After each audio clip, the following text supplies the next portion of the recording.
Joining us is comedian Paul Mooney, who has known Richards for 30 years. Paul, nice to see you. Paul, I know you've known him for an awful long time, 30 years, as I just noted.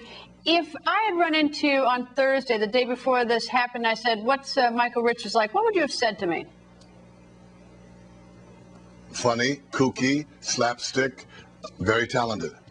Would you have ever sort of been suspicious that there would be an event like Friday night? No. No. What's your thought now?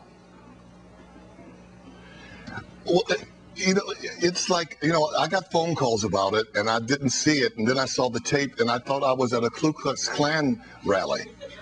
It was like beyond belief to me, and for me personally, I think he had a complete nervous breakdown. That wasn't a stand-up. That was a breakdown. He outed himself. He said in the tape that, now you know how I feel, and he was screaming the N-word and carrying on and ranting. And, we're Americans. We have the right to freedom of speech. We have a right to be funny as comedians. I believe in that. And he just crossed the line. It wasn't funny. He couldn't let me out of it. He spilled the beans, and then he didn't pick them up. He left. So it made me think that he meant it. Is there a way that he can... Hello? Is there a way he can redeem himself? Yes, he can redeem himself. How? He can take that same act and perform, at the Apollo. Then he can come back and talk to me. All right, and by the Apollo. No, I'm serious.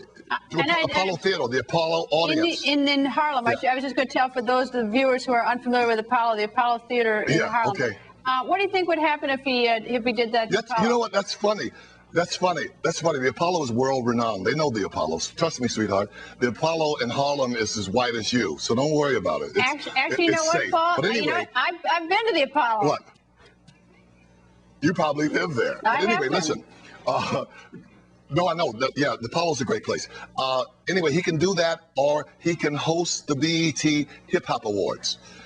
He has to redeem himself for me, or he can come here to LA and go to Watts tonight at midnight and wear red, and then when he comes back, we can talk. Or he can go to Africa and adopt a black baby. Then I'll redeem him.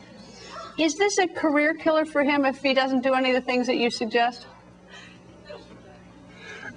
I think that he needs help. He needs Dr. Ruth, Dr. Phil, Dr. Laura, all the doctors he can get his hands on, because he definitely has a problem. You can do racial jokes as long as they're funny, as long as there's an out for me. It's like, look, I'm going to do a racial joke for you just to prove it to you, okay? Okay. There was a white woman that was baking a chocolate cake for her little white son.